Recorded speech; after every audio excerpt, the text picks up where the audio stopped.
सभी का Everest classes के इस ऑनलाइन प्लेटफॉर्म पे। और आज हम फिजिक्स के सेट नंबर 1 से आए हुए सभी न्यूमेरिकल के बारे में चर्चा करने वाले हैं।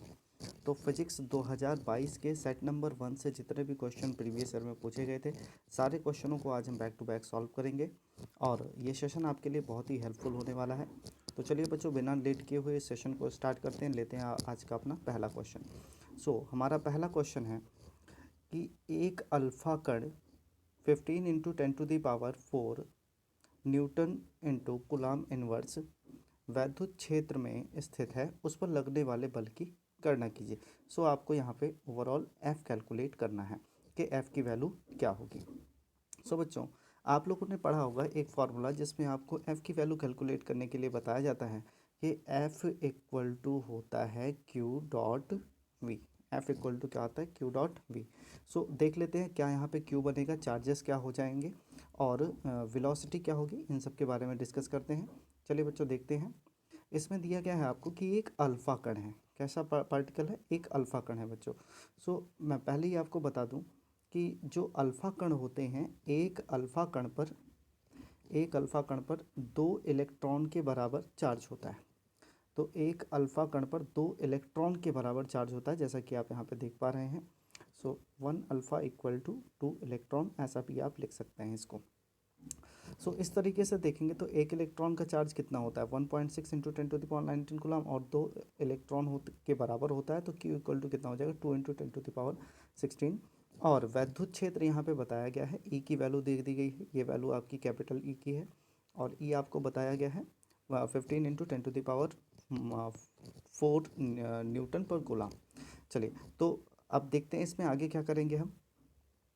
फार्मूला आपको पता है, मैंने पहले अभी थोड़ी देर पहले आपको बताया यहाँ से कि फार्मूला क्या होता है इसका। तो F equal to Q dot E, तो इसी फार्मूले पर रख देंगे। रखने के बाद इस इतनी वैल्यू को कैलकुलेट कर लेंगे। नॉर्मली कुछ नहीं करना है। देखिए, आप 2 को पहले 15 से मल्टीप्लाई करेंगे तो 15 दूना 30 हो जाएगा, और 30 को 16 से, 16 3 48, ये 48.0 बन जाएगा। और घाते गुणा में जुड़ती हैं तो माइनस का 19 प्लस का 4 टोटल हो जाएगा माइनस का 14। ठीक है ना? हाँ, वैसे ये देखा जाए तो ये -15 हो रहा है, लेकिन यहाँ पे 480 हो रहा था, लेकिन यहाँ पे 48 किया गया, तो इसीलिए एक पावर को यहाँ पे कम कर दिया गया। 10⁻⁻14 न्यूटन इस क्वेश्चन का आंसर हो जाएगा। चलिए चलते हैं अपने नेक्स्ट क्वेश्चन पे। हमारा नेक्स्ट क्वेश्चन है कि एक उत्तल लेंस के प्रत्येक वक्रपृष्ठ या तल की त्रिज्या 20 सेंटीमीटर है तथा लेंस के मध्यम का अपवर्तनांक 1.5 है। यदि लेंस को निम्नलिखित चित्र ए बी के अनुदिश काट दिया जाए तो प्रत्येक नए लेंस की फोकस दूरी क्या होगी? अब देखते हैं, ये दिया गया है चित्र, इसमें ये है आपका पूरा डायग्राम। इसको इस तरीके से यहाँ पर काटना है, जैसा कि यहाँ पे काट के बताया गया है। तो ये 1 नंबर का क्वेश्चन है, बहुत ज़्यादा इसमें नहीं दिमाग लगाना है, सीधा सीधा हम चलते हैं अपने फॉर्मूले पर। तो आप जानते हैं एक फार्मूला होता है बच्चों, आपको बताया हुआ है कि हाँ, 1/f equal to n-1, 1/r1 -1/r2। इस पे जब रखेंगे, जब ए बी के अनुदिश काटेंगे, चूंकि दोनों लेंस की फोकस दूरियां कितनी थी? 20 थी। तो जब हम इसको अक्ष के अनुदिश काटेंगे तो इसकी फोकस दूरी में कोई प्रभाव नहीं पड़ेगा, और R1 की फोकस दूरी 20 हो जाएगी, और R2 की फोकस दूरी जो है ये -20 हो जाएगी। इसमें रख के कैलकुलेट कर देंगे इस फॉर्मूले में। इस वैल्यू को सॉल्व करेंगे, सॉल्व करने के बाद हमें सीधा सीधा 20 सेंटीमीटर आंसर मिल जाएगा, और यही हमारा आंसर होगा। इसी क्वेश्चन को बच्चों एक और तरीके से मॉडिफाइड करके आपसे पूछा जा सकता है। कहा जा सकता है कि ए बी के अक्ष के अनुदिश। अब यहाँ पे बच्चों देखिए, यहाँ पे जो काटा गया है लेंस को, इस क्वेश्चन के अकॉर्डिंग बच्चे समझने में गलती कर देते हैं, इसको यहाँ से ब्रेक किया गया था इस तरीके से। तो ऐसे काटेंगे तो इनकी फोकस दूरी पर कोई प्रभाव नहीं पड़ने वाला है। लेकिन जब इसको हम इस तरीके से अलग कर देंगे, काट के इस तरीके से इसके 2 पार्ट बना देंगे हम इस लेंस के, तो यहाँ पे फोकस दूरी में डिफरेंस आ जाएगा। चलिए देखते हैं क्या होगा उसके लिए। फार्मूला वही सेम रहेगा, फार्मूले में कोई डिफरेंस नहीं होने वाला है। लेकिन अब आप इन दोनों लेंसों को देखिए, ये क्या है? ये एक प्रकार का उत्तल समतल लेंस है। इसका एक पृष्ठ उत्तल है और एक पृष्ठ समतल है, जबकि ये भी एक प्रकार का समतल उत्तल लेंस है। इसका पहला पृष्ठ समतल है और दूसरा पृष्ठ कैसा है? उत्तल है। तो जो पृष्ठ समतल होता है उसके लिए फोकस दूरी हो जाती है इनफाइनाइट, और जो आपका उभरा हुआ पृष्ठ होता है इसके लिए पहले की जो फोकस दूरी होती है 20 सेंटीमीटर, उसी को हम मानेंगे। अब देखेंगे, इस क्वेश्चन को रख के इसमें सॉल्व करेंगे। तो सॉल्व करने के बाद आप देख रहे हैं कि R2 की जगह पे हमने क्या रख दिया यहाँ पे इनफाइनाइट, और R1 की जगह पे हमने रख दिया है 20। इसको रख के कैलकुलेट कर लिया, आंसर आ गया हमारा 40 सेंटीमीटर। ये आपका आंसर बन जाएगा। तो ये दो संभावित केस थे जो क्वेश्चन आपके बन सकते हैं। चलते हैं अगले क्वेश्चन पे। ये दूसरे का क्या है? हाँ बच्चों, हम लोग ये 2022 का सेट नंबर 1 सॉल्व कर रहे हैं। बच्चों ध्यान दीजिएगा, हम 2022 का सेट नंबर 1 सॉल्व कर रहे हैं। आप बहुत ही इंपॉर्टेंट है ये सेशन आपके लिए, तो याद रखिए कि ये प्रीवियस ईयर क्वेश्चंस हैं। चलिए आगे चलते हैं। एक उत्तेजित हाइड्रोजन परमाणु के इलेक्ट्रॉन की ऊर्जा। अब यहाँ पर ई आपको बता दिया गया है कि ई इक्वल टू कितना है, -3.4। ठीक है, इलेक्ट्रॉन वोल्ट है, और इलेक्ट्रॉन का कोणीय संवेग ज्ञात कीजिए।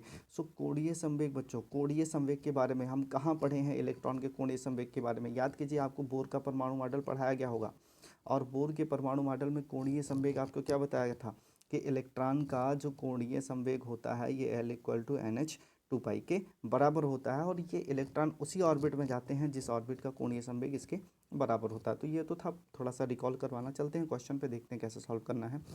सो ई की वैल्यू आपको पता है, यहाँ पर ई की यह वैल्यू दी गई है, और फॉर्मूला आपका ये है इलेक्ट्रॉन की ऊर्जा। तो हम जानते हैं ई इक्वल टू 3.6 और अपॉन एन स्क्वायर होता है। सो यहाँ से अब हम क्या करने वाले हैं, देखिए इस फॉर्मूले में वैल्यू को रखेंगे यहाँ पर, इस फॉर्मूले में, और ई एन की वैल्यू कितनी दी गई है 3.4, -3.4 रख दिया। इससे हम इसको कैंसिल कर देंगे तो हमें मिल जाएगा 4, जैसा कि नीचे कैलकुलेट किया गया है।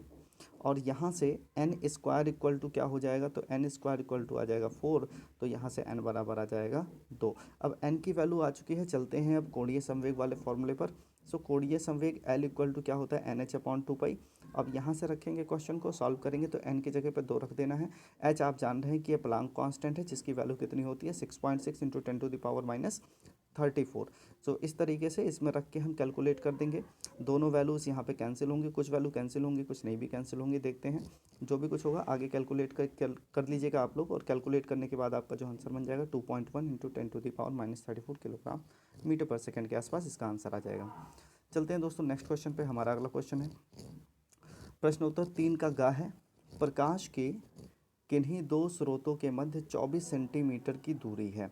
प्रकाश के ये कोई सोर्स हैं, दो सोर्स, और इनके बीच की जो डिस्टेंस दी गई है आपको, यहाँ से यहाँ तक की डिस्टेंस ये है 24 सेंटीमीटर।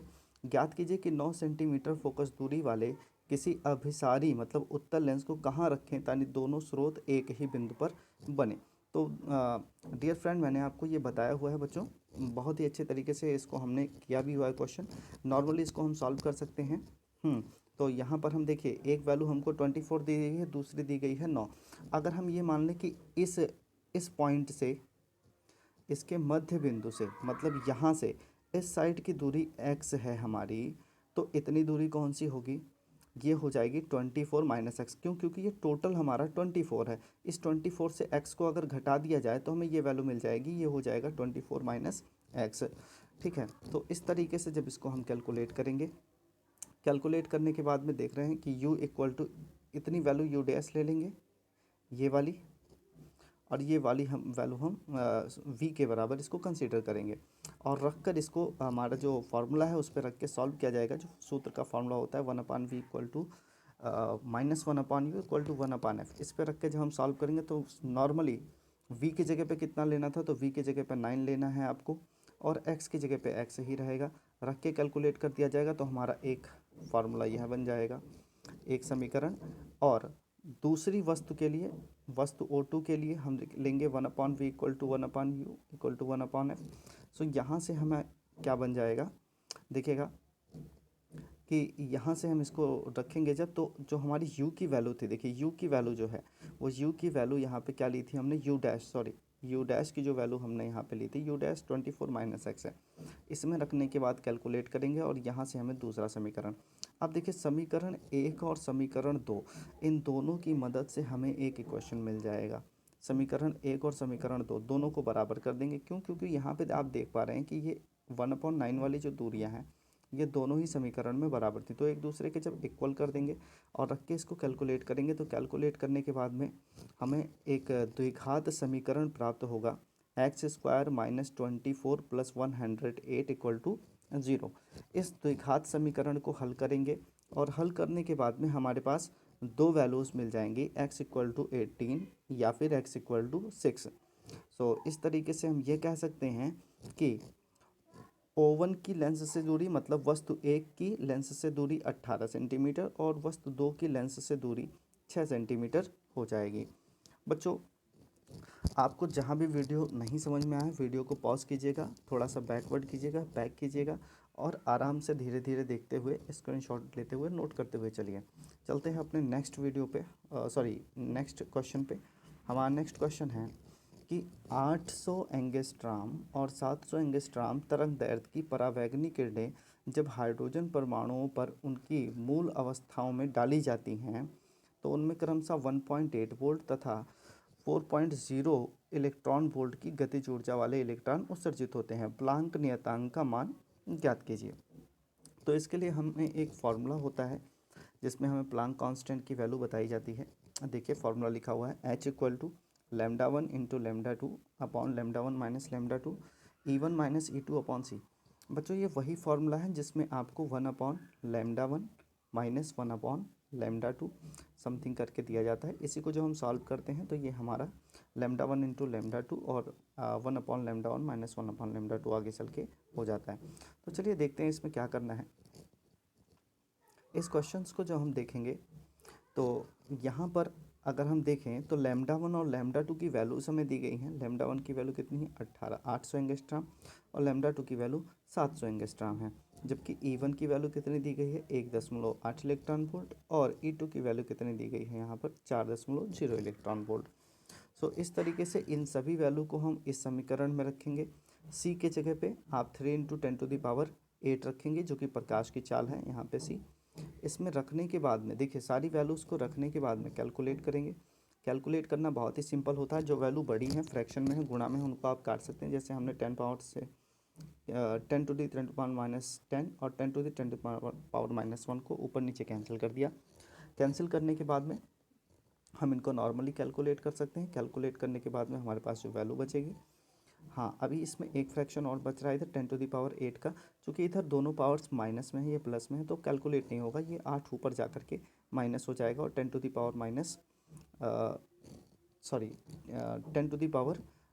जो है ये ऊपर जा कर के माइनस हो जाएगा और इनके साथ में जुड़ जाएगा।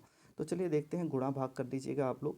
थोड़ा सा कैलकुलेशन है, इस कैलकुलेशन को करने के बाद जब हम आगे से पहुँचेंगे तो हमें H की वैल्यू जो है वो 6.57 इंटू 10⁻⁻34 जूल के आसपास मिल जाएगी। आप जानते हैं बच्चों कि L की वैल्यू कितनी होती है, H की वैल्यू तो 6.6 इंटू 10⁻34 होती है, ये आपको अच्छे से पता है।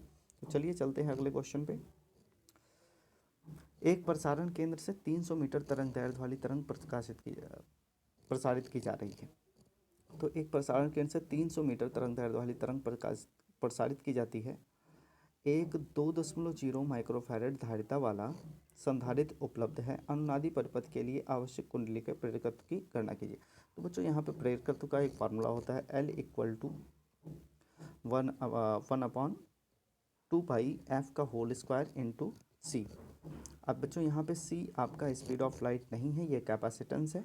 और जैसा कि आप देखते हैं क्या क्या हमें पता है, तो ज्ञात है कि एक प्रसारण केंद्र से प्रसारित तरंग की तरंग दैर्ध्य लैम्डा इक्वल टू 300 मीटर है। उपलब्ध संधारित्र की धारिता कितनी है, तो ये माइक्रोफैरड में दिया गया है, इसको हम फैरड में कन्वर्ट करेंगे तो 2 इंटू 10⁻⁻6 फैरड के आसपास ही बन जाएगा। और हम जानते हैं कि अनुनादी परिपथ के लिए जो कुंडली का प्रेरकत्व होता है वो L इक्वल टू 1/2πf का होल स्क्वायर इंटू C होता है। और यहाँ से हम कैलकुलेशन अपनी स्टार्ट करेंगे और जो वैल्यूज़ आपको दी गई हैं वो वैल्यू इसमें रख देंगे। रखने के बाद कैलकुलेट करेंगे, थोड़ा सा सॉल्व करेंगे आगे। सॉल्व करने के बाद में हमें L इक्वल टू मिल जाएगा 1.056 इंटू 10⁻⁻8 हेनरी। तो ये आपका आंसर हो जाएगा। चलते हैं अगले क्वेश्चन पे। हमारा नेक्स्ट क्वेश्चन है 2 इंटू 10⁻⁻8 मीटर त्रिज्या के वृत्ताकार मार्ग पर एक इलेक्ट्रॉन 3 इंटू 10⁻⁻6 मीटर पर सेकंड के एक समान चाल से चक्कर लगा रहा है। वृत्ताकार मार्ग के केंद्र पर उत्पन्न चुंबकीय क्षेत्र की गणना कीजिए। तो यहाँ पे आपको मैग्नेटिक फील्ड के बारे में बताना है कि कितनी मैग्नेटिक फील्ड बी कितना यहाँ पे जनरेट होने वाला है, बी के बारे में बताना है। चलिए देखते हैं इस क्वेश्चन को कैसे सॉल्व किया जाएगा। देखिए बच्चों, हमें पता है कि वृत्ताकार मार्ग की त्रिज्या कितनी है तो 2 इंटू 10⁻⁻10 मीटर। अब ये क्वेश्चन में हमें दिया गया है। सो बच्चे आप इसको देखेंगे कि ये क्या थी, ये अगर मीटर में दी गई है तो जाहिर सी बात है ये कोई ना कोई दूरी है, और यहाँ पे दूरी कौन सी है, त्रिज्या है, और एक इलेक्ट्रॉन है, ये इलेक्ट्रॉन का वेग है कि 3 इंटू 10⁻6 मीटर पर सेकेंड के वेग से चक्कर लगा रहा है। पर यहाँ पे टी की बात करें तो टी इक्वल टू हम 1 सेकेंड ले लेंगे। चलिए चलते हैं आगे। तो यहाँ पर देखिए बच्चों, क्वेश्चन में जो हमें चुंबकीय क्षेत्र की जो गणना करनी है उसका फॉर्मूला होता है P equal to mu not I upon 2R। ये हमारा पहला समीकरण है, और I इक्वल टू E/T होता है। T एक समय है जिसको हम 2πr अपॉन V से भी रिप्रेजेंट करते हैं, तो V ऊपर चला जाएगा और ये हो जाएगा EV upon 2πr। So finally T equal to हमारा क्या मिल चुका है, तो T इक्वल टू यहाँ पे हमें 2πr मिल चुका है, और I इक्वल टू क्या मिल चुका है, EV। सो यहाँ से अगर हम T को निकालना चाहें, कि T की वैल्यू को अगर हम कैलकुलेट करना चाहें, तो आराम से निकाल सकते हैं कि T इक्वल टू क्या होगा, 2πr होगा। R की वैल्यू आपको पता है, पाई की वैल्यू 22/7 होती है, आप सभी जानते हैं। चलते हैं आगे, इसमें देखते हैं क्या होगा। अब हमें जो I की वैल्यू यहाँ पे मिली है, I की वैल्यू E अपॉन 2πr, ये वैल्यू उठा के हम समीकरण 1 में रख देंगे, इस वाले वैल्यू में। जैसा कि आप देख पा रहे हैं यहाँ पे I की वैल्यू ये निकालेंगे और इसमें उठा के पुट कर देंगे। तो यहाँ पे B इक्वल टू क्या हो जाएगा, यहाँ पे B equal to mu not I की जगह पे क्या हो जाएगा बच्चों, EV अपॉन 2πr हो जाएगा। इसमें रखेंगे आगे, और इसमें वैल्यू रखने के बाद में कैलकुलेट कर देंगे। बाकी सारी वैल्यू हमें पता है, वैल्यूज़ को रखेंगे, रखने के बाद कैलकुलेट करेंगे, कैलकुलेशन करने के बाद 1.2 वेबर आ जाएगा, ये हमारा आंसर हो जाएगा। चलिए चलते हैं अगले क्वेश्चन पे। 5 का घ, एक इलेक्ट्रॉन 500 वोल्ट के विभवांतर से त्वरित किया जाता है। तो बच्चों इलेक्ट्रॉन अगर त्वरित किया जाता है तो जाहिर सी बात है कि ये कुछ और नहीं है, ये विद्युत चुंबकीय तरंग को उत्पन्न करने का एक प्रोसेस है। तो एक 500 इलेक्ट्रॉन वोल्ट के विभवांतर से त्वरित किया जाता है, वह कितनी चाल प्राप्त कर लेगा, उसकी वेलोसिटी बतानी कि कितनी वेलोसिटी वो हो जाएगी। तो V इक्वल टू क्या होता है, एक फार्मूला होता है, V equal to 2EV upon M होता है, ठीक है ना। जहाँ पे E क्या है, मास ऑफ इलेक्ट्रॉन है, M मास ऑफ इलेक्ट्रॉन है, और मास ऑफ इलेक्ट्रॉन कितना होता है, 9.1 इंटू 10⁻31। और यहाँ से हम देखेंगे तो ये छोटी छोटी चीज़ें हैं, एक सिरे से अगर स्टार्ट किया जाए तो देखेंगे कैसे आपको क्वेश्चन करना है। ज्ञात है कि हमें पता है क्वेश्चन के अकॉर्डिंग कि ई पर आरोपित विभवांतर 500 वोल्ट है, तथा इलेक्ट्रॉन पर ई इक्वल टू 1.19 कूलाम आवेश का चार्ज होता है, ये भी आपको पता है। इलेक्ट्रॉन की अधिकतम गतिज ऊर्जा kinetic energy equal to EV होती है। तो यहाँ से गतिज ऊर्जा के की वैल्यू हम निकाल लेंगे, और के इक्वल टू होता है ईवी या फिर हाफ mv²। तो यहाँ से हमें ओवरऑल वेलोसिटी प्राप्त करनी है, तो वी की वैल्यू कैलकुलेट करनी है, ये हमें दिया गया है, और m यहाँ पर द्रव्यमान है, वो भी द्रव्यमान इलेक्ट्रॉन का ही होगा। तो ये वैल्यू रख के हम इसमें कैलकुलेट करेंगे। कैलकुलेट करने के बाद में हमें v² की वैल्यू मिलेगी, v² equal to 1.758 into 10⁻20। We का हम स्क्वायर रूट कर देंगे। तो बच्चों जैसे ही स्क्वायर रूट करते हैं, स्क्वायर रूट का मतलब होता है पावर 1/2। तो पावर आधी होने का मतलब 20 में 1/2 से गुणा होगा, तो ये बन जाएगा आपका 10, ठीक है। और इसकी वैल्यू को भी हम कैलकुलेट कर लेंगे अंडर रूट में, तो ये 1.325 इंटू 10⁻10 मीटर पर सेकेंड में आपका आंसर बन जाएगा। सो इस तरीके से वेलोसिटी आपको मिल जाएगी। चलते हैं अगले क्वेश्चन पे फटाफट। तो ये इस सेशन का ये लास्ट क्वेश्चन है, बहुत ही इंपॉर्टेंट क्वेश्चन है बच्चों। 3 सेंटीमीटर त्रिज्या के 1.5 अपवर्तनांक वाले कांच के गोले में वायु का बुलबुला केंद्र से 1 सेंटीमीटर की दूरी पर है। व्यास की दिशा में देखने पर, अब देखिए व्यास इसका जो है ये है, इसको कहा जाता है व्यास। चाहे आप इधर से भी देख सकते हैं और इधर से भी देख सकते हैं। कुछ जगह अगर आप कोई सीरीज लेंगे या कहीं कोई सॉल्यूशन लेते हैं तो उसमें कुछ जगह इस साइड से देखा जाता है। नॉर्मली हमने भी इसी मेथड से कैलकुलेट करवाया हुआ है, लेकिन इसमें इस तरीके से भी कैलकुलेट करना आपको बताया जाता है। तो देखिए क्या होता है, कैलकुलेट करने के लिए हमें कुछ वैल्यू यहाँ पे जो दी गई हैं, सबसे पहले अपवर्तनांक 1.5, तो n की वैल्यू क्या हो जाएगी हमारे पास 1.5 n2।